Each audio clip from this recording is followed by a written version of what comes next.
Okay, good afternoon or good evening. We are here for the Planning and Development Committee, May 29th, and I will call the roll. Vice Chair, Mr. Cobbs. Present. Member, Mr. Kuda. Here. All right, thank you so very much. And this is a public hearing. And before we start the public hearing, I'd like to give you a little background. On March 6, 2023, after about 10 years, council extended the dog leash, allowing dogs to walk through Kane Park, but not only through Kane Park, but through the rest of the city parks as well.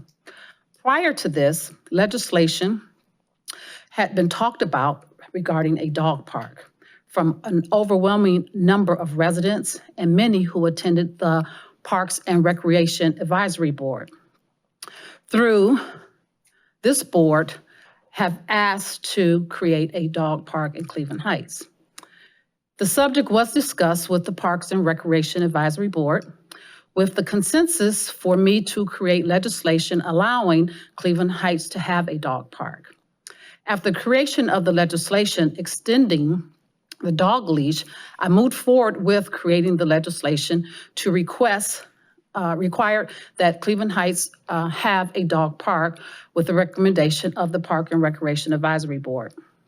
After legislation was created in November of 2023, there was a formal committee meeting held to review the dog park legislation, which was voted out of the committee by the majority of the committee members to move forward with the legislation to create the Cleveland Heights Dog Park.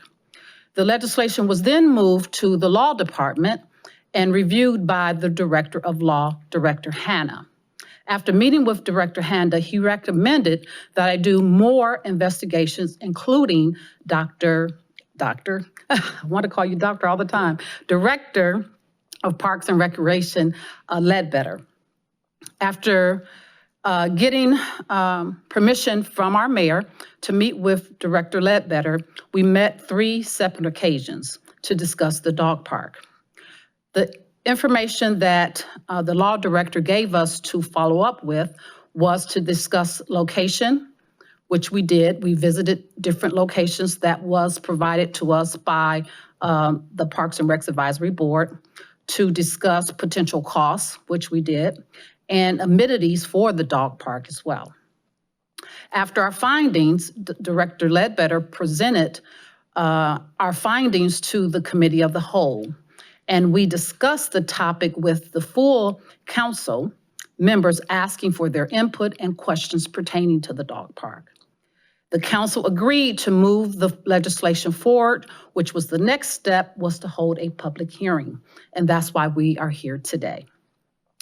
To present our findings today, Director Ledbetter, the Parks and Rec Director, will present our findings to you. After that, I will then take public comments from the community regarding your input on the dog park versus location, amenities, thoughts, regulations, rules, and any other comments pertaining to the dog park. Did I give a good synopsis of how far this has been going? So Director Ledbetter, if you would come forward with your presentation, please. Sure, thank you very much. Kelly Ledbetter, Director of Parks and Recreation. So these findings, as you have alluded to, are preliminary.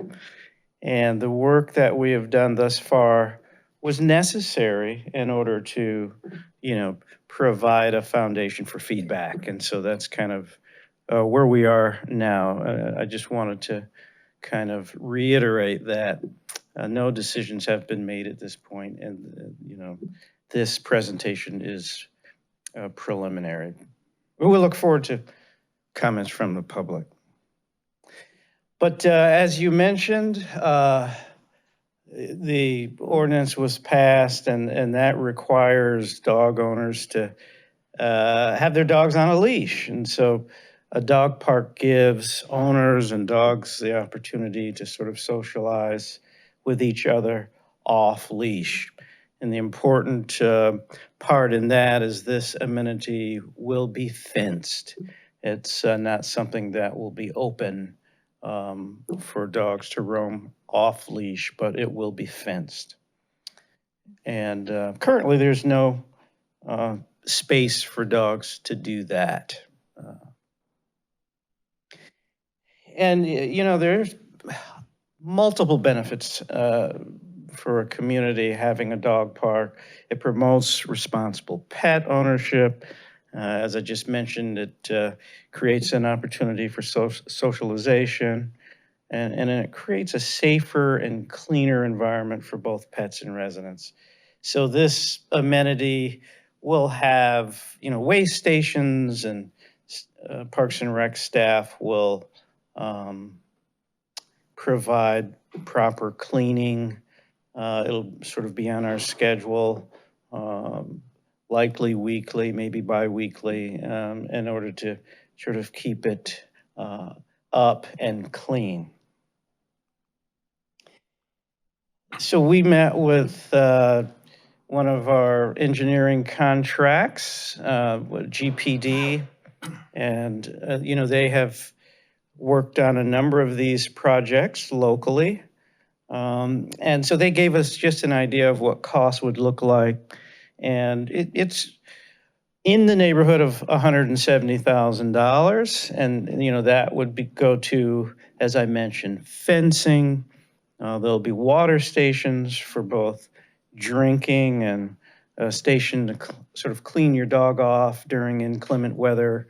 The surface may be muddy, and so before you put your dog in your car, you have an opportunity to sort of clean it off with a water station. And then, of course, there's the play features.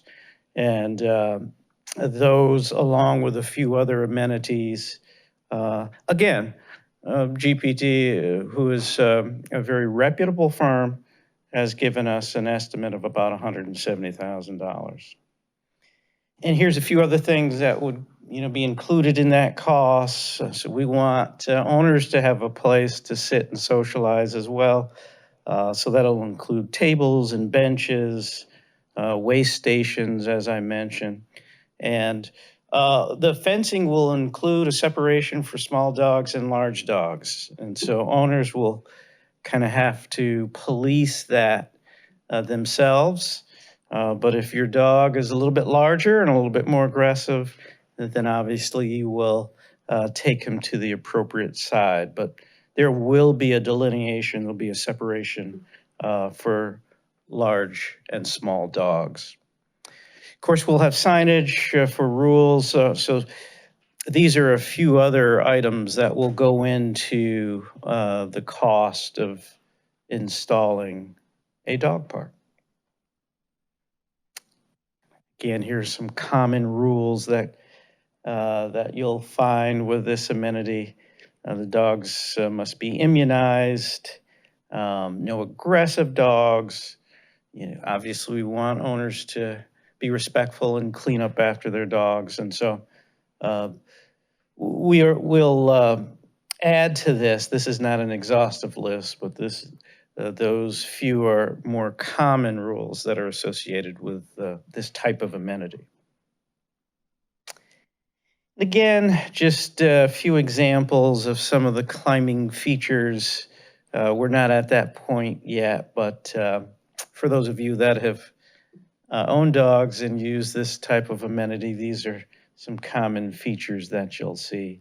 It gives the dog an opportunity to show off its agility while getting a little bit of exercise. So that's really it. We, you know, have not selected a location. Council member Russell and I have talked about a lot of different options, and we are implementing with the planning department a master plan. We're in the process of selecting a consultant to help with that process. And so that's going to go a long way in shaping some of the decisions that we make with this dog park. Thank you so very much. Thank you. So at this time, we're going to open the floor to comments. If there are any questions from council. And I want to recognize that we have two council members in the audience, Councilman Petrus and Councilman Posh. Thank you for coming. Is there any questions for Director Ledbetter? We, I have a few. okay. Director Ledbetter, thank you for coming back up. So what sites have been examined as possibilities? Well, we looked at Cumberland Park, we've looked at Denison Park, we looked at a parcel just off of Superior and Lee. I don't know the name of it. That name escapes me, but there's some open space there that we looked at. Of course, this type of amenity can go in a lot of different places. And so that was just a preliminary look Okay. at a couple of different locations. And what is the cutoff size for dogs when you separate them? Is it height, weight, or what is it? I think it's a combination of that. Yeah. I don't have an exact, but I can certainly look at some other We have some- communities. Most parks, it's 35 pounds. Okay. So, They usually use their discretion. I mean, there are some small dog owners who know that their dog can mix it up with large dogs. So before you start, because everyone can't hear you, I'm going to give you an opportunity to come to the mic, yeah, okay? yeah, if you're not Because- on the mic, it's. Yeah, if you're not on the mic, no one can hear what you're saying, only us. And then, Director Ledbetter, I wanted to know what this would mean for your staff. I mean, is there somebody that would be an obvious person, or department of your staff that would be responsible for maintenance? Would it require any additional personnel? Well, not at this stage. We do have parks maintenance staff who spend a lot of their time maintaining the parks. And so it would be that group. Just be folded into Correct, to what's already there? correct, Okay, correct. Yeah. and that's all I have. Thank you very much. So Addie, would you call? Oh, I'm sorry. Just one comment. Director, South Euclid has a dog park. It's right next to Denison. So I hope that is not going to be a location we're considering. And South Euclid, they do allow people from outside of South Euclid to use that dog park. Understood. So I think the area is closer to the community center, Cumberland. Forest Hills Park would probably be a better location. I don't disagree with that. And so that begs the question, may I? Yes. So that begs the question, would this park be open to non-residents of Cleveland Heights? Or maybe that's something that wouldn't be decided now, but. Yeah, well, non-residents now can use the parks, and so that would not. I see. Yeah, that wouldn't change for this particular amenity. Thank you. All right, Addie? Leslie Lake. Hey, hi. I had many dogs and been around many of the dog parks that are in the area. And I think, as we all know, South Euclid just spent $100,000, and most dog owners would say it was really a waste of taxpayers' money and for nothing. The dog park really wasn't improved. It is still too small with too many dogs to be an effective and safe place to be. And many dog owners actually don't go there and kind of boycott it because of the problems that are there. So while as a dog owner in Cleveland Heights, I love to see a dog park, I think that some of the basics that we might want to look at, and I don't know actually square acreage, would be maybe at least 50% larger than the South Euclid Park. Preferably, I think some of the models that we might want to look at would be Bracknell and certainly Canine Meadow, which everybody loves as their favorite place. And we may not have that much space as Canine Meadow does, but it's a good model in the sense that it does not have to be flat. It can be graded down. It can have thickets. It can have woodlands. There is in Medina a wonderful dog park of many acres that is actually a path through fenced-in woods. And so that using part of Forest Hills woods, plus some pasture nearby might be one way to look at it, because that provides shade, it provides stimulation and enrichment for the dogs as well as for the people that are there. So my thoughts on all of this, simply as a dog owner, is there's no reason to replicate what is already in South Euclid. And if we can't do it, if we do it better and more creatively, I think it's an attractant for people to come to the city. If we do the same thing as South Euclid or a very small lot like that, we may as well not waste our money. It's already there.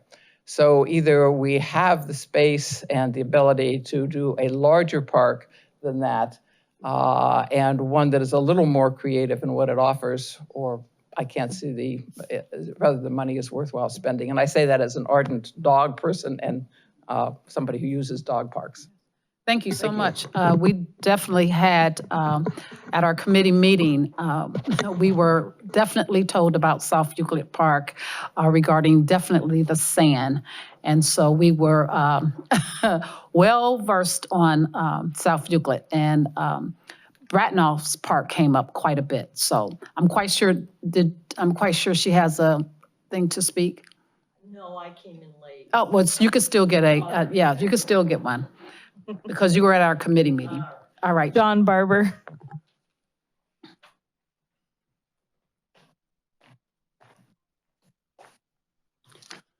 Hello, I'm John Barber, 3312 Bradford Road.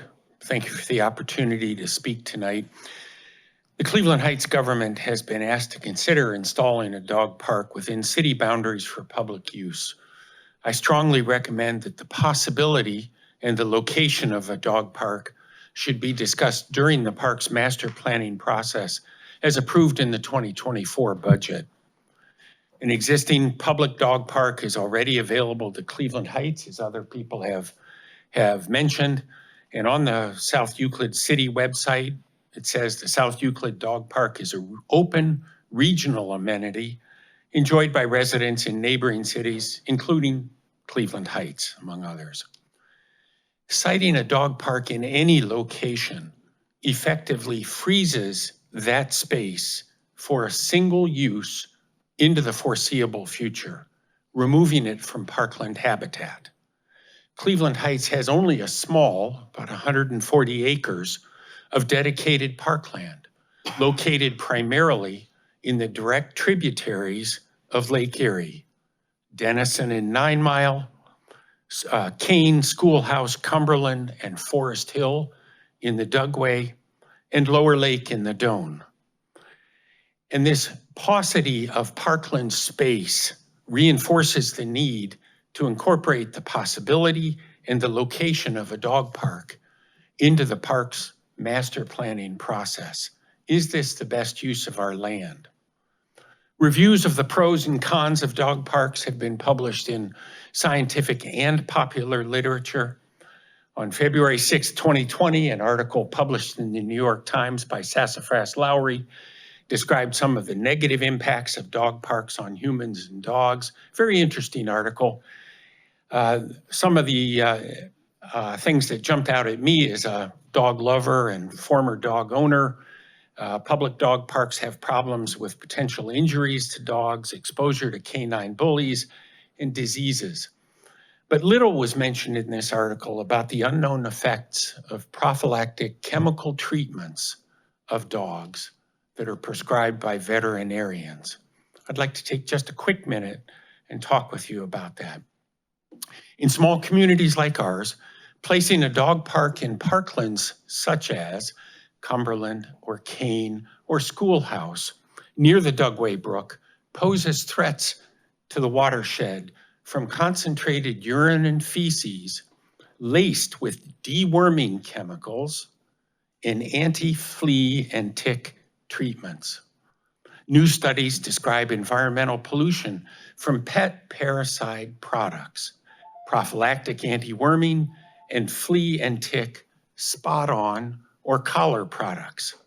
These chemicals are showing up in dog urine and feces and appearing in wastewater headed for apparently unprepared treatment plants. John, I hate to bother you, but can you start to wrap it up just a little bit? Sure. I'm sorry. The buzzer went off, but I want to give you a little more time, so if you could. Each of these studies calls for additional research into the environmental pollution for various pet treatments. And I ask that the city take the impact of this into consideration before installing a dog park. Watershed contamination in our parklands and the impacts on humans, particularly chemically sensitive humans, are two of the factors needed to be publicized and explored further. Thank you. Thank you, John, so very much. Lou Radovojevich. Hi, I'm Lou Radovojevich. I'm at 1808 Middlehurst. So this is within walking distance if you choose Cumberland, which every time I walk Cumberland, it's pretty desolate. I mean, there's a lot of green space that's just not being used. So the concept of a dog park or just seeing a place that's being used at a low cost that the elders can use, I think it's got a lot of positivity to it. So I'm excited when I hear that. The question I would have if I'm a neighboring or adjacent to that property, and where's their voice, and I guess in the whole scheme of things, I don't know what the noise ordinance or what level of noise happens at a dog park, but I would ask the question with those that live on Cumberland or whatever it might be, you know, they're the ones that are going to be most affected by that. And I would hate for them not to have a voice in this discussion to see the pros and cons of that impact. And the only other thing I would ask is that we also ask veterinarians and their thought process in terms of what a dog park's benefits or disadvantages might be, you know, with aggressive dogs, or whether there's any issues in terms of, you know, cleanup and how dogs might get different types of diseases. I don't know. But all I know is that we've got some excellent vets in the city. So to ask them during this process, I think would be fantastic. Just my 2 cents in this mix, but thank you. Thank you. Daniel Levin.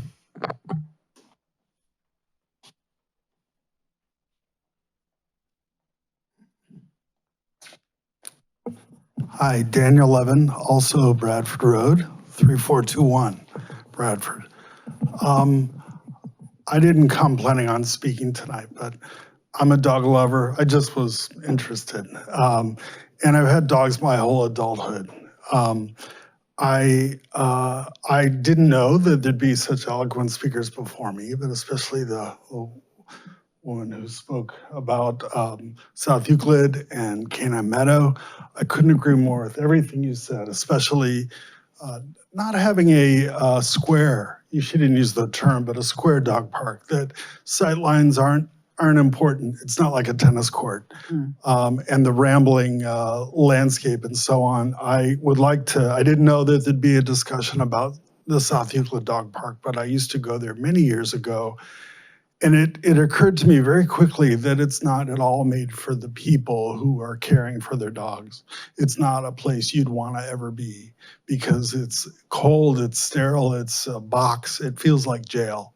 And that's before the renovation. I didn't know they renovated. But then Canine Meadow is the opposite end of it at Lake Farm Park. It's just amazing. And I know that we're not going to have a Canine Meadow. The truth is I'm really excited with your presentation, Mr. Ledbetter. I didn't know there'd be toys, but I love that it sounds like there may not be gravel. And I also wanted to, so I hope that we can lean towards the other, the Lake Farm Park design. I also thought I would mention, my daughter has a puppy that's 12 weeks old. And she said to me something about her puppy interacting with other dogs, and that when you're on a leash, you should never be near another dog that's on a leash. And that is the case probably in a dog park. You should probably never have a dog on a leash in a dog park. I think all dog owners know that. But it's funny how quickly our culture changes. After or during COVID and ever since, almost always, dog owners cross the street when approaching another dog with an owner. And that makes me profoundly sad. That's not the way life used to be in America. I used to live in Chicago, I used to live here, always had a dog, and we would pass each other and say hi, and dogs would say hi, as long as they were kind dogs. But it's absolutely the opposite now. So this dog park is very important to allow the dogs to socialize. I don't agree with my daughter's philosophy that it's not okay to do it, but I do think it's a generational change, and it happened like that, and I think it's permanent. So anyhow, thank you for listening. Thank you so very much. It is. Cheryl Kunzel. I also wasn't planning on speaking, but a few things came up during the presentation that I wanted to speak to. One was children under 10. I know that's just a preliminary rule, but most parks wouldn't have any children under 10. They might have bigger children with an adult, but small children wouldn't be admitted at all. And also, it says dogs must be with their owner. Sometimes dog walkers try to come to dog parks, and most parks limit the number of dogs that a dog walker can bring in to like 3. Oh, okay. Yeah, like. And I never even thought about a dog walker. Sometimes there's people walking 6 dogs at once or whatever, so. Okay. That could be an issue. John, I think, made some good points about the chemicals that dogs are given. Those chemicals are probably going to make their way into the watershed, whether we have a dog park or not. I mean, that's just what I'm thinking. The dogs go in that area anyway. So I don't know if that's relevant, although it's a significant issue, I think. Beyond that, the sand at South Euclid is to be avoided. Canine Meadow probably is the best, and Brattonall. I don't think I have anything else to say. I'm really happy that it's gotten this far. Well, I learned a lot from you, from our committee, and you shedded a lot of light on dog parks that I was not aware of, and especially South Euclid. Last but not least, Karen Lash.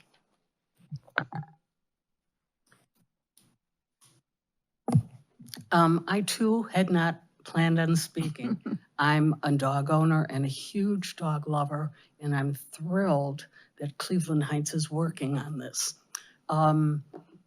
Yes, there's a couple of things I'd like to see, that no children under, say, 12 be allowed in the park, that it's really emphasized that dogs are vaccinated and licensed. That's really important because, and the comment that this lady just made about the chemicals and things are going to get into the watersheds no matter whether we have a dog park or not. My vet has a huge map from across the country showing, dog parks and the percentage of diseases and things that are within the dog parks. So I have, even pre-sand, I did not go to South Euclid because I have a little dog and I was afraid.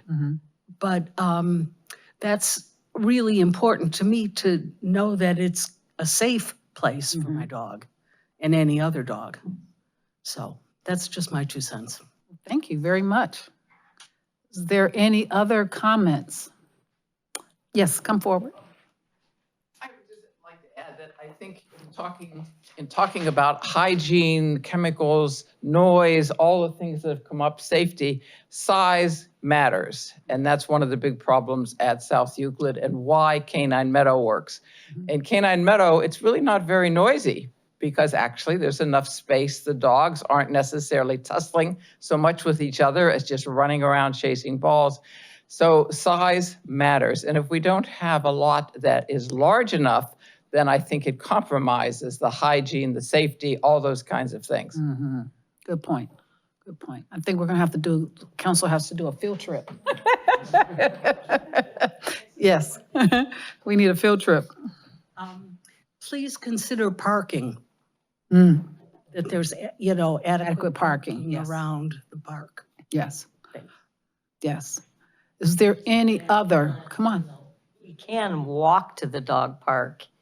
I mean, that would be desirable, I think, to get people walking everywhere a little bit more. And if it were somewhat centrally located, that would facilitate people who are able to walk their dogs there.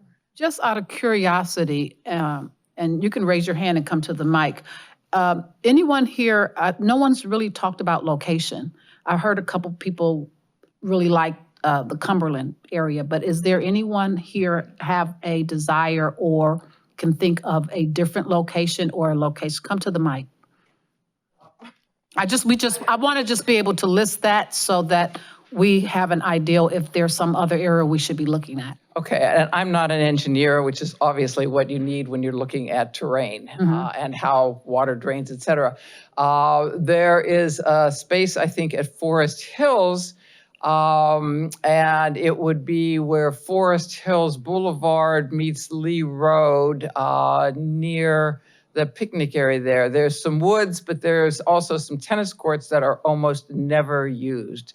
And so I'm wondering if those tennis courts actually could become part of or that territory, perhaps the flat and meadow-like part, and then perhaps fence in part of the woods because that's an important stimulation and interest for the dogs as well. So there's probably room there. And also behind the rec center, where the path kind of leads down by the woods and into it. There's quite a lot of lawn there, and it has a little bit of slope to it. And again, anytime you can incorporate some of the woods or some thicket, that actually adds interest, I think, for the dogs and enrichment. Okay.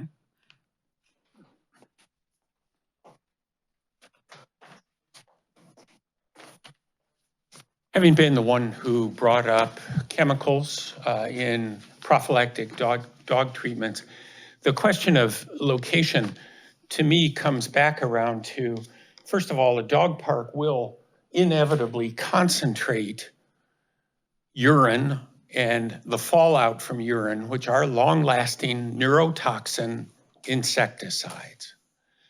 A dog park concentrates these. If we put them anywhere near the Dugway Brook, there is a higher likelihood that these pesticides will be washed into the Dugway at the same time that we are working to rejuvenate the biodiversity of our watersheds.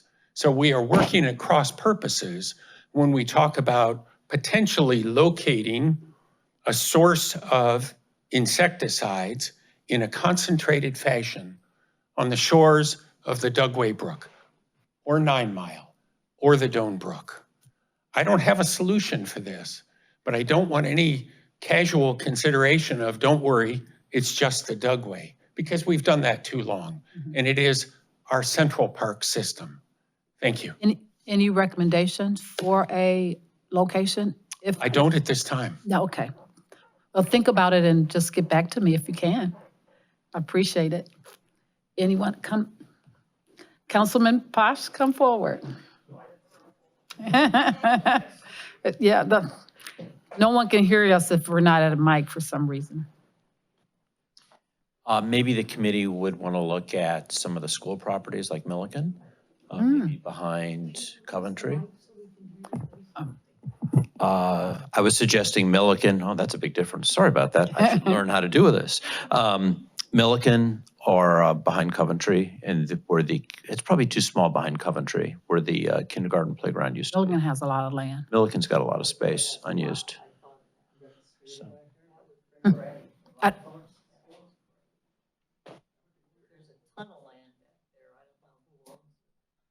School. Okay. That's a good suggestion. Okay, is there any more other comments? So what I think I'm going to do, if it's okay with the committee, to have maybe one more public hearing soon, but it would be to maybe to integrate, make sure the people around the areas that we're talking about, like Cumberland, like you mentioned, just making sure those residents are aware of it, and then possibly maybe bringing in a vet just to give us some comments or things. Are you all okay with doing something like that? Just to make sure we have vetted it totally and publicly so that everybody's aware of it? Everyone's good with that? So I expect you all to come back for the second public hearing and bring some additional people for that hearing as well, okay? So if that's it, this public hearing is now closed and meeting is now adjourned. Thank you.